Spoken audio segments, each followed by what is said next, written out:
एक ही क्वेश्चन है सिक्योरिटी का, सेफ्टी का, इम्यूनिटी का। तो sir let's begin our conversation. और बहुत ही इंपॉर्टेंट एस्पेक्ट आजकल की लाइफ का अगर हम शेयर करें, तो what is your outlook on current scenario कि जो आजकल चल रहा है, ये बातचीत चल रही है, एक इम्यूनिटी की टॉक अगर आप देखेंगे, हर कॉमन पर्सन की एक बहुत बड़ा कंसर्न बन चुका है immunity. So what do you think sir कि एक क्या वे फॉरवर्ड हो सकता है इसके लिए?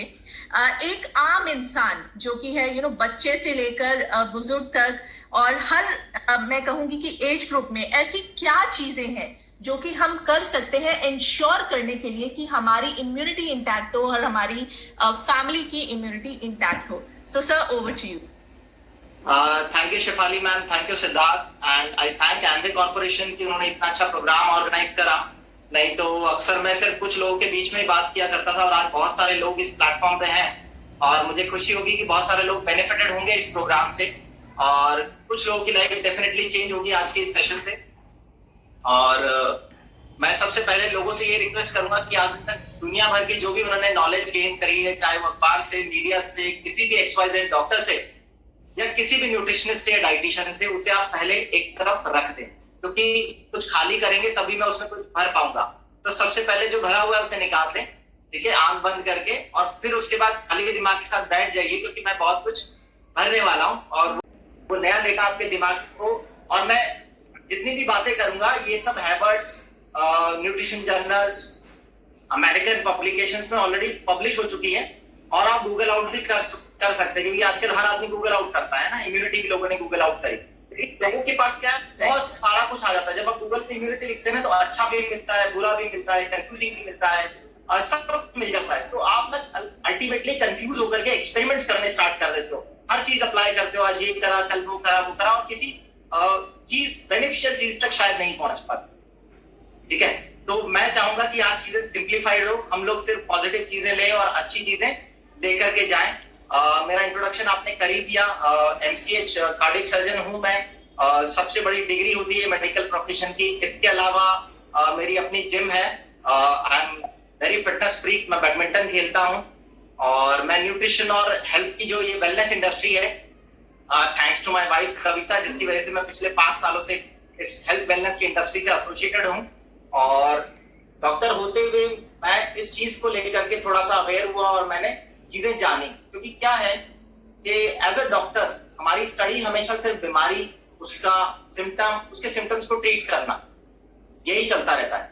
लेकिन अगर हम लोग ओवरऑल एक बॉडी को देखें तो बॉडी सिस्टम, ह्यूमन बॉडी, मैं क्यों इंटरेस्टेड हुआ इस प्रोफेशन में? Because human body is the most complex and most perfect machine, most complex and most perfect machine. बस बात ये कि हम अपनी कार की तरफ बहुत ध्यान देते हैं कि इसकी सर्विसिंग टाइम से कराएं, लुक वाइज बहुत अच्छी हो, इसका इंजन भी ठीक हो, पेट्रोल भी सही डले, इंजन ऑयल भी टाइम पे चेंज हो, पर पता नहीं क्यों हम इस दुनिया की सबसे परफेक्ट मशीनरी की तरफ इतना ध्यान क्यों नहीं देते, ठीक है। लेकिन आज के बाद जब आप इस पे ध्यान देने लगो, जो है EMI पे चल रही है, हम लोग मकान की EMI दे रहे हैं, कार की EMI दे रहे हैं, हमारी 90% इनकम हमारी किसी न किसी EMI में जा रही है। इनफैक्ट ऐसे भी लोग होंगे जिनकी 100% इनकम EMI में जा रही है। आपने हर चीज के लिए हिस्सा डिवाइड कर दिया अपने पैसे। एक EMI आप अपने शरीर के लिए भी बनाइए, क्योंकि वो EMI सबसे इंपॉर्टेंट है। अगर आपने वो EMI टाइम पे नहीं भरी तो आप अपनी बाकी EMI भरने लायक नहीं रहेंगे।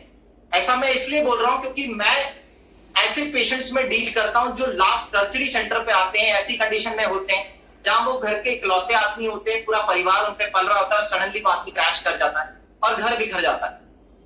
तो हमें हेल्थ को लेकर के उस समय अवेयर नहीं होना है जब हम किसी दिक्कत में आ जाए। इनफैक्ट ये एक ऐसी चीज है जब हमें तब अवेयर होना है जब हम हेल्दी, ठीक है। तो हेल्थ एंड वेलनेस की तरफ हमें ध्यान देना है जब हम बढ़िया हैं। तो और उसी समय हम सबसे ज्यादा बहस कर रहे होते हैं, ये चीजें सुनने को तैयार नहीं होते कि हम हेल्दी हैं, ठीक है। और ज्यादातर लोगों का रवैया भी यही है इंडिया के अंदर। तो खास करके जब बीमार होंगे तो देखेंगे 2 दवाई खा लेंगे, ठीक हो लेंगे। मैं आपको बताऊं, when I was doing MBBS 2002-3 की बात है। मेरी एज से नहीं लग रहा होगा आपको ऐसा, मतलब शक्ल देख के लग रहा होगा कि अभी करके ही निकला है, बट ऐसा नहीं है। मेरे को 13-14 साल डिग्री लेने में लगे और मेरी एज काफी है, ठीक है। आपको भले ही मैं 32 का दिख रहा हूँ, कमर 32, उम्र 32, डजेंट मैटर, बट मेरा एक्सपीरियंस बहुत है, 10 साल मुझे कार्डियक सर्जरी प्रैक्टिस करते हुए। तो मैं उस समय ये जान रहा था, हमारे जो प्रोफेसर होते थे वो ये कहते थे कि इंडिया में हर 20वां आदमी डायबिटिक है, एंड इट इज प्रेडिक्टेड, जो ग्राफ प्लॉट हो रहा है 2021 तक हर 5वां इंडियन डायबिटिक होगा, and the graph work so fantastically. आज इंडिया में हर 5वां आदमी डायबिटिक है, और अगले 5 साल में इंडिया का हर 3रा आदमी डायबिटिक। सो दिस इज, मतलब ये एक मात्र चीज चौंकाने वाली है। भले पिज्जा बर्गर अमेरिकन ने खाने स्टार्ट करे, बट वहां भी इतने डायबिटिक नहीं है जहां इंडिया में पैदा हो गए। 2-3 मिसकंसेप्शन हम लोग लेके चल रहे हैं। एक, हम लोग खाना बहुत अच्छा खाते हैं, जैसे सिद्धार्थ ने कहा कि जिनसे भी बात करते हो कहते हैं नहीं हमारी डाइट बहुत अच्छी है, हम बहुत अवेयर हैं इसको लेकर के, हमारा खाना बिल्कुल परफेक्ट। बट प्रॉब्लम्स कहां से आती है? We never know what is balanced diet. Balanced diet है क्या? क्या आपने इस चीज को सर्च आउट करा गूगल पे इम्यूनिटी के अलावा? क्या आपने जानने की कोशिश करी कि वर्ल्ड हेल्थ ऑर्गेनाइजेशन क्या कहता है, कितना आपको क्या रिकमेंडेड डेली अलाउंस कितना खाना चाहिए, कितना हमारी डाइट में क्या न्यूट्रिशन वैल्यू की प्रोडक्ट होना चाहिए, क्या चीज होनी चाहिए? तो वो सबसे इंपॉर्टेंट वो चीज जानना, ठीक है। तो मैं इम्यूनिटी के पहले आप लोगों को बताऊंगा how to keep this perfect machinery perfect, ठीक है ना। तो immunity is just part of this system, just a part. Actual चीज क्या है? ये पूरी बॉडी का सिस्टम है। तो पहले आपको सिस्टम सही करना पड़ेगा। जब आप सिस्टम सही कर लेंगे तो आप इम्यूनिटी को सही कर सकते, ठीक है। तो अब ये जो सिस्टम है पूरी बॉडी का सिस्टम, अगर मैं इसके फंक्शनिंग की बात करूं, ये बॉडी कैसे बनी है, तो आप जस्ट इमेजिन कीजिए कि छोटा सा सेल होता है मां के पेट में, और वो सेल मल्टीप्लाई करते जाता है, बच्चा क्रिएट होता है, बच्चा ग्रो करता है, बड़ा होता है, ठीक है। तो हमारे अंदर ऑलरेडी कुछ फीड किया है भगवान ने जिससे वो ग्रोथ आती है, और हम उसमें छोटे बच्चे को हम दूध पिलाते हैं, हम लोग जाने क्या क्या खिलाते हैं, हम बोलते हैं क्यों खिलाना है, क्योंकि इसकी हड्डियां बढ़ रही है, ये बड़ा होगा, ये प्रोटीन खाएगा तो और बढ़ेगा, हेल्थी होगा, क्योंकि अब रीजनरेशन के अलावा डीजनरेशन स्टार्ट हो। So we have to balance both the things, degeneration as well as regeneration. तो आप जो रीजनरेशन के लिए अब तक खाते आ रहे थे वो तो खाना ही है, डीजनरेशन के लिए भी आपको खाना स्टार्ट करना पड़ेगा, वरना जो मैं सिनेरियो देख रहा हूँ कि जो है हार्ट पेशेंट्स क्रिएट हुआ करते हैं, 60-70 की एज में बीमारियां आती थी, वो 40 की एज में आ रही, क्यों आ रही है वो भी आप धीरे धीरे समझ जाएंगे जब मेरा कन्वर्सेशन कंटिन्यू होगा। तो ये क्या हो रहा है बेसिकली कि डीजनरेटिव प्रोसेसेस बहुत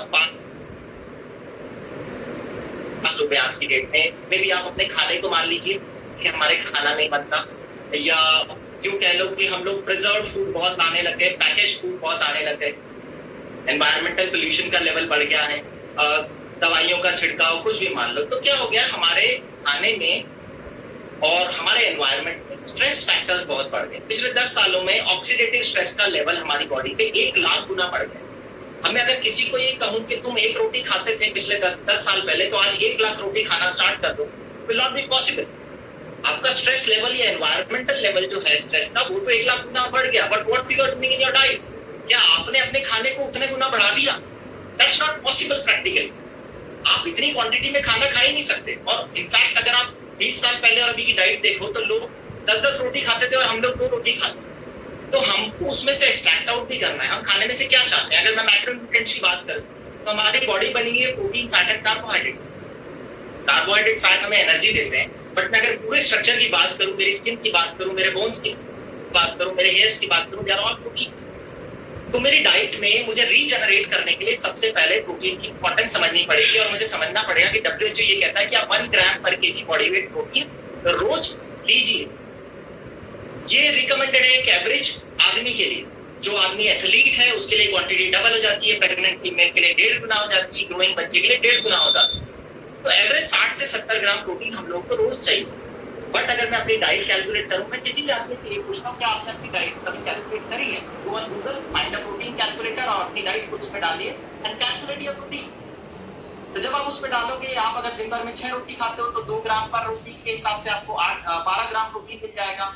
2 कटोरी दाल आप ले लो, आपको 4 ग्राम प्रोटीन मिल गया। मैं 2 ग्लास दूध रोज पीता हूँ, 6 ग्राम प्रोटीन और मिल गया। मैं 2 अंडे भी खा लेता हूँ, आपको 5 ग्राम प्रोटीन और मिल गया। सो टोटल अराउंड 25 ग्राम। कई लोग कहते हैं मैं तो नॉन वेज भी खाता हूँ, okay, add on 10 grams more protein. But जब नॉन वेज का पता लगाते हैं तो 7 दिन में एक बार खाता है। And protein is never stored in your body. Protein कभी स्टोर नहीं होता, it has to be taken daily. आपकी गाड़ी में रोज पेट्रोल डालना पड़ेगा तभी वो रोज चलेगी। So petrol protein is like that, तो रोज ही आपको लेना पड़ेगा, तभी आपकी बॉडी रोज प्रॉपर चल पाएगी। जिस दिन आप नहीं लेंगे उस दिन आपकी बॉडी का वो सेल का जो पार्ट है जब बिल्ड हो रहा था वो खराब हो जाएगा। कुछ पार्ट अच्छा बनेगा जिस दिन आप खा लोगे, कुछ पार्ट खराब बनेगा जो आपने नहीं खाया। तो ओवरऑल जो है फंक्शनिंग के लिए प्रॉपर मशीनरी नहीं डेवलप होती इस बॉडी में, है ना, वो आपको रोज मेंटेन करना होगा। अब अगर मैं रोज कैलकुलेट कर रहा हूँ कि 30 ग्राम प्रोटीन एक एवरेज इंडियन खाता है ज्यादा से ज्यादा, और जो हेल्थ कॉन्शियस है वो 40 खा लेगा, तो भी सिद्धार्थ ने बताया कि 90% Indians are protein deficient, and this is the reason because nobody calculates कि हमें कितना प्रोटीन खाना चाहिए।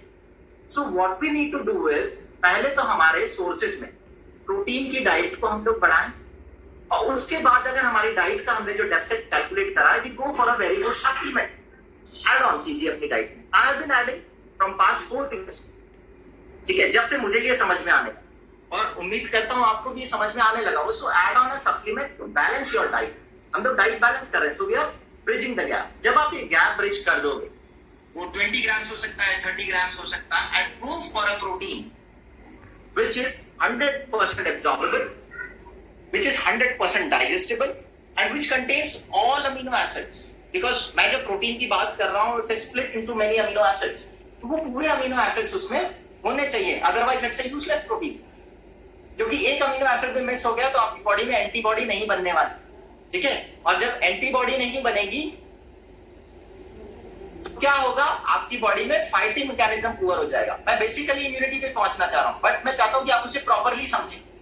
सो हमारी सारी एंटीबॉडीज प्रोटीन है, उसके लिए अमीनो एसिड चाहिए। So we have to supplement a fantastic protein जिसमें सारे essential amino acids, non essential amino acid हो, 100% डाइजेस्टेबल हो, और उसमें क्या हो, उसका कंसंट्रेशन वैल्यू बहुत हाई, साथ ही नो कोलेस्ट्रॉल नो शुगर, ये तो हमारी डाइट में बहुत है। सो कोलेस्ट्रॉल शुगर की वैल्यू नहीं होनी। So ऐसा एक प्रोटीन मैं लंबे टाइम से लेके आया हूं, I trust the brand Nutrilite, wonderful, and I suggest कि you bridge the gap that। और फिर क्या होगा, आपकी सेल का रीजनरेशन बहुत अच्छा होगा। आपके जो सेल्स किसी भी बैक्टीरिया वायरस से फाइट करते हैं वो 8 से 10 दिन में खत्म हो जाते हैं, नए को बनने के लिए और प्रोटीन से तो फटाफट बनने लगेंगे। तो कोई भी बैक्टीरिया वायरस आपकी बॉडी में जहां एंटर करता है तुरंत उसे निपटा दिया जाए। This is the first step of immunity. उसके बाद की बात है कि आगे कैसे डील करता है, वायरस बॉडी में कैसे रिएक्ट करता है, बैक्टीरिया बॉडी में कैसे रिएक्ट करता है, बीमारी कैसे आती है। बट फर्स्ट थिंग इज, जैसे ही वो एंटर हो रहा है हमारे सेल्स उसको उसी लेवल पे खत्म कर दें, और वो सेल्स 8 से 10 दिन से ज्यादा हमारी बॉडी में नहीं रहते। तो आपको उनको बनाने के लिए रोज अपने प्रोटीन डाइट पे ध्यान देने की जरूरत है। सो आपकी बॉडी का फंक्शन हो गया। देन अगर मैं यहां से इम्यूनिटी पे जंप हो गया हूं, तो इम्यूनिटी जो वर्ड है ये एक दिन में नहीं बनाई जा सकती, इट्स अ सिस्टम, बहुत सारे सेल्स इन्वॉल्व हैं इसके अंदर हमारी बॉडी। तो उस सिस्टम को क्रिएट करने के लिए बहुत मेहनत और बहुत दिन लगेंगे। एक बच्चा पैदा होता है वो अपने माँ से इम्यूनिटी लेकर के पैदा होता है, उसे आप बूस्ट नहीं कर सकते। आजकल जो इम्यूनिटी बूस्ट वर्ड चल रहा है, आप बूस्ट नहीं कर सकते। इम्यूनिटी में 3 चीजें हैं। पहली, आप जिस इम्यूनिटी के साथ पैदा हुए, क्योंकि आपकी मदर ने बहुत अच्छा खाना खाया था प्रेगनेंसी में, इस वजह से आपकी इम्यूनिटी बहुत अच्छी है। So this is for pregnant mothers. अगर आपने अपनी न्यूट्रिशन वैल्यू को अच्छा मेंटेन किया है तो आपका बच्चा अच्छी इम्यूनिटी के साथ पैदा होगा। अगर मदर ने गलती कर दी तो बच्चे में भी वो प्रॉब्लम रहेगी, फिर आप उसे हल्दी का दूध पिलाओ तो भी वो स्ट्रांग नहीं होने वाला, ठीक है। सो पहला ध्यान देना है प्रेग्नेंट मदर को, ताकि बच्चा एक अच्छे इम्यून सिस्टम के साथ पैदा हो। उसके बाद उसकी डाइट को हमें कंप्लीट करना है, और डाइट का सबसे इंपॉर्टेंट कंपोनेंट मैंने आपको बताया प्रोटीन, जिस पे आपको सबसे ज्यादा ध्यान देने की जरूरत है। उसके बाद ठीक है, बच्चा बड़ा हो गया, हमारे सेल्स ग्रो हो रहे हैं, ये हमने एक्वायर कर ली, हम इसे मेंटेन करने की कोशिश करें। So we are born with a good immunity. Then जो हमारे सेल्स बन गए सिस्टम के, हम कोई भी खराब खाना खा के, ये इम्प्रॉपर या इम्बैलेंस डाइट खा करके अपने उस इम्यून सिस्टम को खराब ना करें, क्योंकि जो सेल डेड हो गया वो दोबारा जनरेट नहीं हो सकता, सिर्फ आप नए सेल बना सकते हो अच्छी डाइट खाकर। और लास्ट चीज जो है, हम कुछ ऐसा ना करें कि जिसकी वजह से इम्यूनिटी डाउन हो, जो सबसे इंपॉर्टेंट चीज है, उस टॉपिक को भी मैं आपके साथ कवर करूंगा। तो पहली चीज है, हम एक अच्छी इम्यूनिटी के साथ बॉर्न हुए। इस सिस्टम में आपको बता दूं, कुछ ऐसे सेल्स हैं जो 8 से 10 दिन जिंदा रहते हैं, कुछ ऐसे सेल्स हैं जब आप एक बार वायरस या बैक्टीरिया के सामने आते हैं तो वो सेल मेमोरी कैप्चर कर लेते हैं, और मेमोरी कैप्चर करके आप जब तक जिंदा रहते हैं वो आपकी बॉडी में रहते हैं, ठीक है। और वो उसके बाद वो कुछ ना कुछ रिलीज करते रहते हैं, जिससे जब भी बैक्टीरिया वायरस आए उस तरह का आप तुरंत उसको फाइट आउट कर सको, तो वो मेमोरी में रिकॉर्ड हो जाता है। लेकिन उस मेमोरी के सेल्स को भी तो आपको यंग रखना पड़ेगा, वो मरे नहीं, ये भी तो ध्यान रखना पड़ेगा। इसलिए उनको देना पड़ेगा। फिर बॉडी के इंपॉर्टेंट मैक्रोन्यूट्रिएंट इस इम्यूनिटी को बिल्ड करने के लिए हमारे फैट्स आते हैं। अब फैट्स को लेके हमने बहुत गलत फहमी, ठीक है। इस फैट्स का इंपॉर्टेंट कंपोनेंट है एसेंशियल फैटी एसिड। ये एसेंशियल फैटी एसिड्स हमारे इन्फ्लेमेटरी प्रोसेस में बहुत अच्छा काम करते हैं। और वो एसेंशियल फैटी एसिड्स क्या होते हैं? Omega 3 fatty acids, EHA DPA fatty acid. कहां से मिलते हैं? रिच सोर्स क्या है? मैं जब भी किससे पूछता हूं कि अलसी, वेरी गुड। बादाम, वेरी गुड, बहुत अच्छा। कितने खाते हो बादाम? ये 5 बादाम रोज भिगो के रोज खाता हूं।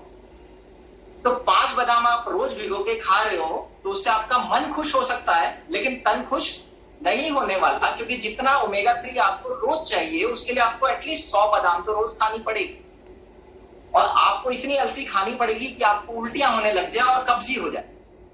प्रैक्टिकली पॉसिबल नहीं। हाँ, अलसी से एक फाइबर का अच्छा सोर्स जरूर है, फाइबर मिल जाएगा, लेकिन अगर आप ओमेगा 3 के लिए खा रहे हैं जो कि बहुत स्ट्रॉन्ग एंटी इंफ्लेमेटरी है, आपके इम्यून सिस्टम को बैलेंस करता है, आपके ब्लड के सर्कुलेटरी सिस्टम को बैलेंस करता है, आपकी सेल फंक्शनिंग नॉर्मल रखता है, डायबिटिक पेशेंट को हेल्प करता है, हार्ट पेशेंट्स को हेल्प करता है, ब्रेन की फंक्शनिंग में हेल्प करता है, बॉडी के सब सेल्स की ग्रोथ में हेल्प करता है। तो ये एसेंशियल फैटी एसिड जो है आप बहुत कम मात्रा में ले रहे हैं, क्योंकि मुझे पता लगा कि 1600 मिलीग्राम इतना जो लेना है, it's not easy. So easiest way is आप जितने सोर्सेज आपके पास अवेलेबल हैं, take it, and then I have a very rich source of omega 3, salmon omega 3, Nutrilite salmon omega 3, उसे ऐड कर लें। If you are a normal human being, आप health conscious हैं, फैट्स बहुत कम लेते हैं, then add on 1. But if you are a cardiac patient, you are a diabetic, आपकी body की रिक्वायरमेंट बहुत बढ़ जाती है, I'll recommend you to take 3 tablets per day. अब लोग कहते हैं कि यार पहले डॉक्टर साहब ने बताया कि प्रोटीन पे ध्यान दो, फिर कह रहे हैं ओमेगा 3 पे ध्यान दो, ये तो हमारी EMI तो डेफिनेटली इसमें जाने लग जाएगी, मकान की तरफ का इधर शिफ्ट करना पड़ेगा। मैंने आपको पहले भी बताया कि आपके मकान की EMI आप तभी पे कर पाओगे जब अपने शरीर की EMI फिक्स कर लो। तो थोड़ा सा खर्चा तो इस पे आपको करना पड़ेगा, नहीं तो आप बीमार हो गए ना दोस्तों। मैं जानता हूं कि 4-4, 5-5 लाख रुपए खर्च करे भी लोग अपने रिश्तेदार को बचा नहीं पाते। मैं इस टाइम पे हॉस्पिटल में जाकर के कोरोना की सिचुएशन देख के आया हूं। मुझे जाना पड़ा एक पेशेंट की वजह से, मेरा उनसे कांटेक्ट बहुत कम है, मैं सिर्फ लास्ट जब इमरजेंसी होती है तभी पेशेंट को डील करने जाता हूं, जब मर रहा होता है मरीज। तो आई सी द सिचुएशन, अभी करंट सिनेरियो इंडिया में ये हो गया है कि वार्ड्स फुल है, ऑक्सीजन जितनी बन रही है उससे ज्यादा पेशेंट कंज्यूम कर रहे हैं। इनफैक्ट एनवायरमेंट में भी मुझे कई बार ऐसा लगता है सफोकेशन हो रहा है, शायद सारी ऑक्सीजन मरीजों में। एंड थिंग इज, लोग पैसा खर्च करने को तैयार है, पर ना बेड्स मिल रहे, ना वेंटिलेटर्स मिल रहे। सिर्फ 40,000 वेंटिलेटर है हमारे पास पूरे इंडिया में। तो अगर आप मान लो कि इंडिया की 1% आबादी भी वेंटिलेटर पे आ गई, दैट्स गॉन, 40,000 लोग बचेंगे, बाकी ऊपर पहुंच जाएंगे। So the scenario is very bad. Mumbai, Delhi जगह नहीं है, वहां पे बेड खचाखच भरे में, लोग 5-5-10 लाख रुपए खर्च करना चाहते हैं। I am teaching you very simple way कि आपको अस्पताल जाना ही नहीं पड़ेगा। You make your system so strong कि कोई भी वायरस, कोई भी बैक्टीरिया, कोई भी डिजीज बस आपको आए और आप यूं हाथ दिखाओ और वो चले जाए। And that is very cheap वे।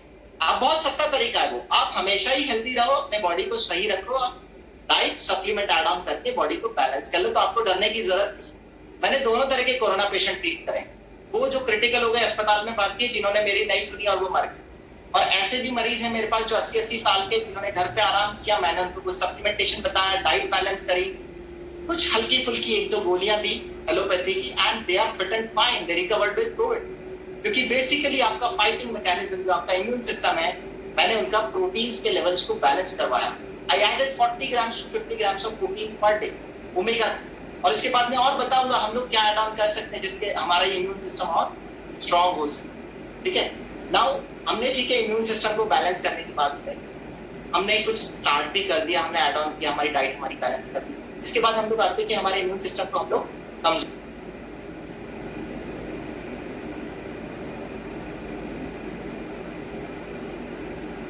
लोग अपने इम्यून सिस्टम को वीक कर रहे हैं। अभी कुछ कंट्रीज में सैनिटाइजर्स को बैन कर दिया गया।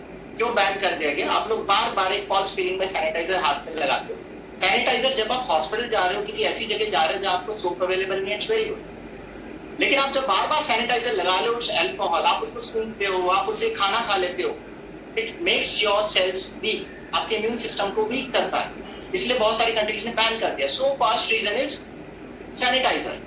इसका मतलब कोई भी ऐसी चीज जो आपके शरीर पे आप लगा रहे हो या आपके एनवायरनमेंट में प्रेजेंट है और वो डेंजरस है आपकी बॉडी के लिए, वो आपके इम्यून सिस्टम को भी करती है।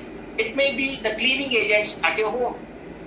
वो फिनाइल हो सकता है जिससे आप रोज पोछे लगा रहे हैं, वो आपके बर्तन धोने का प्रोडक्ट हो सकता है, आपके कपड़े धोने का प्रोडक्ट हो सकता है। So you have to focus on this also. आपके घर में जो भी प्रोडक्ट यूज हो रहे हैं, चाहे वो पोछा लगाने का है, चाहे वो घर क्लीन करने का है, चाहे जो भी है टॉयलेट क्लीन करने का है, the product has to be biodegradable, environmental safe, and वो कोई ऐसी टॉक्सिक फ्यूम्स ना निकालता हो जिसको सुन के आपकी इम्यूनिटी डाउन हो रही है। क्योंकि आपने जो फिनाइल का पोछा अपने घर में लगाया उसको तो दिन रात बेडरूम में सुन के रहे हो ना, और वो आपको पता भी नहीं आपके इम्यून सिस्टम को कैसे डील करता। सो बिगिनिंग यहाँ से होती है, हमारे घर के उस कॉमन रोजमर्रा चीजों से। Go for home care product that best, Amway बनाता है ऐसे प्रोडक्ट, और नो डाउट ऐसे प्रोडक्ट दुनिया में कोई और ब्रांड बनाता ही नहीं, अनबिलीवेबल। तो आप उन प्रोडक्ट्स को यूज कीजिए। तो इम्यूनिटी का पहला पार्ट वहां से स्टार्ट हो, जहां आप अपने घर में बढ़िया प्रोडक्ट्स यूज करना स्टार्ट कर देंगे। क्योंकि खाना आपने अच्छा खाया, बैलेंस किया, प्रोडक्ट के लिए सप्लीमेंट्स भी आराम कर लिए, लेकिन यहाँ पे भी आपको ध्यान देने की जरूरत है। फिर जब आप अपनी बॉडी के सिस्टम को बैलेंस कर, ठीक है, तो इसके बाद फिर हमारे कुछ माइक्रो न्यूट्रिएंट्स आते हैं इस इम्यूनिटी को बिल्ड करने के। ये सेल को बनाते नहीं है, लेकिन ये ऐसे ब्रिजेस हैं जो बहुत सारे एंजाइम रिएक्शंस हैं। वो मुन्ना भाई एमबीबीएस ने कहा ना कि दिमाग में कुछ लोचा हो रहा है, बहुत रिएक्शन चल रहा है, तो वो लोचे को सॉल्व आउट करने के लिए उसमें बहुत सारे छोटी छोटी चीजें बीच में आती है, जिनको हम लोग वाइटामिन मिनरल्स कहते हैं। ठीक है, ये बहुत कम क्वांटिटी में चाहिए, लेकिन हमें चाहिए होते हैं ताकि वो रिएक्शंस नॉर्मल हो और हम लोग कंफ्यूज ना हो, या हमारी बॉडी कंफ्यूज नहीं हो, और वो सही वे में बिहेव करे। ठीक है, तो हम लोग जाते हैं, हम लोग फ्रूट्स खाएं, वेजिटेबल्स खाएं रोज, but go on Google, search out कितना फ्रूट वेजिटेबल हमें खाना चाहिए। तो हम, और तीसरी चीज, हमें फ्रूट्स वेजिटेबल्स क्या देते हैं? एंटीऑक्सीडेंट। तो हमें फ्रूट वेजिटेबल से क्या लेना है? Vitamins, minerals and antioxidants. ये तीन चीजें हमें चाहिए, क्योंकि ऑक्सीडेटिव स्ट्रेस मैंने आपको बताया बहुत बढ़ गया, उसको फाइट करने के लिए हमें, तो हम लोग फ्रूट्स खाते हैं। कितना फ्रूट चाहिए हमें? Average 1.5% of our body weight. अगर मैं ये बिलीव करूं कि आपका वेट 60 किलो है, so you have to eat raw fruits and vegetables at least 1 kg daily, and that too should have 5 colours, मतलब उसमें 5 तरह के कलर दिखने चाहिए, एक हरा, एक लाल, एक पीला, एक नारंगी, एक गुलाबी। इस तरीके से आपकी थाली सजी होनी चाहिए, और 200 ग्राम 200 ग्राम 200 ग्राम आप सारे फ्रूट्स को रख लीजिए और आप उसे खाइए। मैंने करके देखा, 400 रुपए से कम की थाली सस्ती नहीं है। 400 rupees 1 plate, very costly and very complicated. 1 kilo खाना मर जाएगा आप, बट क्या करें, इतना आपको खाना पड़ेगा। ये WHO रिकमेंड करता है कि आप इतना खाइए, ये रिकमेंडेड डेली अलाउंस है। WHO खुद भी अगर इसे कैलकुलेट कर लेते तो उसका दिमाग खराब हो जाता, उसने तो निकाल दिया RDA बस। ठीक है, तो इतने से मिलेगा। दूसरा क्या है, अभी जो प्रॉब्लम आ रही है, हम लोग फ्रूट्स वेजिटेबल्स ही खा ले चलते, इज अ चैलेंज। हम लोग उसमें बहुत सारा इंसेक्टिसाइड स्प्रेड है, पेस्टिसाइड स्प्रेड है, उसका ट्रैवलिंग टाइम, फ्रूट का सेब हमारे पास पहुंचता है 15 दिन। 15 दिन में जब कोई चीज ट्रैवल होकर हमारे पास आती है, तो उसका ऑक्सीडेशन के जो चीजें हैं, जो एंटीऑक्सीडेंट्स का काम करते हैं, वो जीरो हो जाती है। बहुत सारे विटामिन डिग्रेड हो जाते हैं, क्योंकि विटामिन वाटर सॉल्युबल है। ठीक है, तो ज्यादा टाइम टिकेंगे नहीं एनवायरनमेंट में, वो खुद ऑक्सीडेटिव स्ट्रेस से खत्म हो जाए। आपने देखा, आप सेब काटते हो लाल पड़ जाता है, दैट इज ऑक्सीडेटिव स्ट्रेस, उसके न्यूट्रिशन खत्म हो गए। आप इसीलिए कहते हैं कि आप जिस फ्रूट वेजिटेबल का ट्रैवलिंग टाइम कम हो, आप वही खाइए। बट आज की डेट में हम लोग फ्रूट वेजिटेबल्स फ्रिज में रखते हैं, ट्रैवलिंग टाइम ऑलरेडी 15 दिन का होता है। तो अगर आप ये बिलीव कर रहे हैं कि मैं 1 किलो फ्रूट वेजिटेबल खा लूं, तो भी वो उतने विटामिन, मिनरल्स या एंटीऑक्सीडेंट आपको नहीं दे पाएगा। सो ईट, इनको खाइए, है ना, they will give you many more things, energy देगी, satisfaction, but for that add on a good multivitamin and mineral tablet, ऐसी multivitamin mineral tablet जिसके अंदर सारे vitamins हो, सारे minerals हो, antioxidants हो, phytonutrients, मतलब जो कलर से न्यूट्रिएंट मिलने वाले वो हो, ताकि आपकी बॉडी को स्ट्रॉन्ग रख सके। ठीक है, एंड ऐसी चीज जिसमें सारे फ्रूट्स वेजिटेबल्स का कंसंट्रेट इजीली मिल जाए, और थाली 400 रुपए की होने की जगह सिर्फ 40 रुपए के खर्चे में वो काम होता है। और यहाँ पे न्यूट्रोलाइट की डेली मल्टीविटामिन टैबलेट आती है, और कंसंट्रेट्स ऑफ फ्रूट्स एंड वेजिटेबल्स बहुत बढ़िया काम करते हैं, चीप एंड बेस्ट, इसे आप ऐड ऑन कर लीजिए। सो ये हमारा इम्यूनिटी का एक मेजर सेक्टर यहाँ पूरा हो जाए। अब जब हम लोग अपने सिस्टम को प्रॉपर फंक्शनिंग में ले आएंगे, तब हम इम्यूनिटी बूस्टर की बात करेंगे कि अब जब हमारा ये सब पूरा हो गया है, तो कैसे हम अपने सेल की फंक्शनिंग को बढ़िया रख सकते हैं। प्रॉपर डिजाइनिंग हो गई है, कार की पुताई बढ़िया हो गई है, इंजन बढ़िया चल रहा है, पेट्रोल बढ़िया रहा, ठीक है, अब उससे हमें परफॉर्मेंस भी बढ़िया निकालनी। तो उसके लिए हम लोग उसमें कुछ बूस्टर्स डालेंगे। बूस्टर्स क्या चीज होती है बेसिकली? बूस्टर्स वो चीज है जब आपके जैसे एक डायबिटिक पेशेंट, बहुत सारे आप बैठे रहो, मैं आपको बताता हूँ बूस्टर किसे कहते हैं। बहुत सारे डायबिटिक पेशेंट्स क्या है, गोलियां खाते हैं। डायबिटिक पेशेंट आप क्यों बने, क्योंकि मैं आपको बता देता हूँ उसका कारण ये कि आपके जो पैंक्रियास के बीटा सेल्स हैं उनको ऑक्सीडेटिव स्ट्रेस हुआ, वो बीमार हो गए, प्रॉपर इंसुलिन बनाना बंद कर दिया, वो डेड हो गए। आपने ध्यान नहीं दिया कि इनको रीजनरेट किया जाए, बट अब मैंने आपको फॉर्मूला बता दिया कैसे रीजनरेट करना। सो ऑक्सीडेटिव स्ट्रेस से वो बीटा सेल्स खत्म हो गए, कुछ बीटा सेल्स बचे जो इंसुलिन रिलीज कर रहे हैं। थायराइड में कुछ सेल्स बचे जो थायरॉक्सिन रिलीज कर रहे हैं, बाकी के लिए हम लोग थायरॉक्सिन गोली खा रहे हैं थायराइड। तो अब हमें क्या करना है, इन सेल्स में कुछ बूस्टर देने। बूस्टर क्या करेगा, इन सेल्स को और स्टिमुलेट करेगा ताकि बीटा सेल्स और इंसुलिन बनाए तो हमारी शुगर लेवल कम हो जाए, थायराइड के सेल्स और थायरॉक्सिन बनाए ताकि हमारे थायराइड कंट्रोल हो सके। ये बूस्टर्स आप एलोपैथी की डोज के रूप में लेते हैं। ऐसे कुछ बूस्टर्स आते हैं जो आपकी बॉडी को सेल्स को बूस्ट भी करेंगे, आपके इम्यून सिस्टम के सेल्स को भी बूस्ट करेंगे, लेकिन लॉन्ग टर्म में आपके सेल्स के रीजनरेशन में भी हेल्प करेंगे। और इन सारी चीजों के लिए कुछ बहुत अच्छे स्टिमुलेंट हैं और मैंने उनके बारे में बहुत पढ़ा, आप भी पढ़िए, दे आर वंडरफुल। अभी हार्वर्ड यूनिवर्सिटी के अंदर बहुत अच्छा एक पब्लिकेशन आया था कि Indian herbs they work wonderful to fight viral disease, और इसमें सबसे ऊपर नाम था तुलसी और ashwagandha. It's a publication Harvard university में, जो वर्ल्ड की सबसे बड़ी मेडिकल यूनिवर्सिटी, उसके अंदर इंडियन हर्ब्स को पढ़ा जा रहा है। और इंडियन हर्ब्स के इंट्रोडक्शन के पहले जिंसिक, साइबेरियन जिंसिक पे बहुत स्टडी हो चुकी है, क्योंकि it's very good cell stimulant, आपकी सेल की एजिंग को खत्म करता है, रीजनरेशन पावर को बढ़ाता है। So if you add on these things in your diet, ऐसे कुछ सप्लीमेंट आप ऐड कर लो, तुलसी, अश्वगंधा, जिंसिक, तो they are very good cell stimulants जो आपके डीजेनरेटेड सेल्स को भी, अगर वो पूरी तरह खत्म नहीं हुए, हील करने में हेल्प करेंगे और वो हर डिजीज पर्सन को भी हेल्प करेंगे। So that will keep you young. मैं दिख रहा हूं ना आपको, प्रूफ, ठीक है? So that will keep you young, आपके सेल्स को यंग रखेंगे। So not only in disease, आपके सेल्स को पहले से यंग रखेंगे एंड दे बूस्ट। और अब अगर आप बीमार हो तो आप इनको लोगे तो आप फटाफट किसी भी बीमारी से रिकवर कर जाओगे, चाहे वो कोई वायरल डिजीज हो, कोई बैक्टीरियल डिजीज हो, या किसी तरह की कोई क्रॉनिक डिजीज हो, हाइपरटेंशन या इस तरह की, ठीक है ना? तो this is all about making your system complete, boosting your immunity, ठीक है? और करंट सिनेरियो में मैं आपको बताऊं कि knowing this thing is very important. मैं आपको क्यों बता रहा हूं, बिकॉज मैंने आपको बताया कि हॉस्पिटल का सिनेरियो डेंजरस है। मैं सिर्फ आपको एक चीज बताऊंगा and you can understand the critical position. Critical position ये है, महाराष्ट्र के अंदर गवर्नमेंट ने ऑक्सीजन की सप्लाई की कैपिंग कर दी।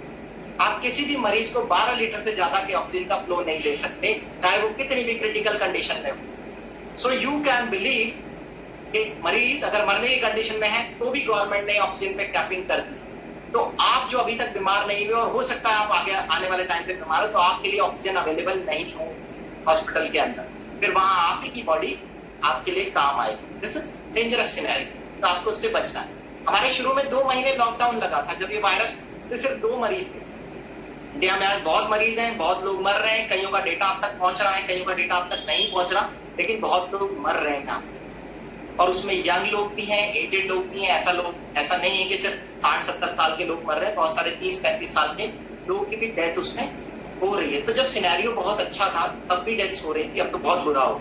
और 2 महीने गवर्नमेंट ने लॉकडाउन इसलिए किया था ताकि आप अपनी हेल्थ पे ध्यान सको, अपनी डाइट को बैलेंस कर सको और अपने थोड़ी सी फिटनेस, योगा, इन सब पे ध्यान दे सको। लेकिन 2 महीने तो हमने गवा दिया, समझा ही नहीं। अब पोजीशन क्रिटिकल आ गई है, ना बेड्स, ना ऑक्सीजन, ना डॉक्टर्स, क्योंकि डॉक्टर भी बीमार हो रहे हैं, आधे मर जाएंगे और बाकी जो बचेंगे वो ट्रीट करने लायक कंडीशन में होंगे कि नहीं होंगे मुझे पता नहीं, और कुछ के अंदर खौफ पैदा हो जाएगा, तो कंडीशन है देखकर।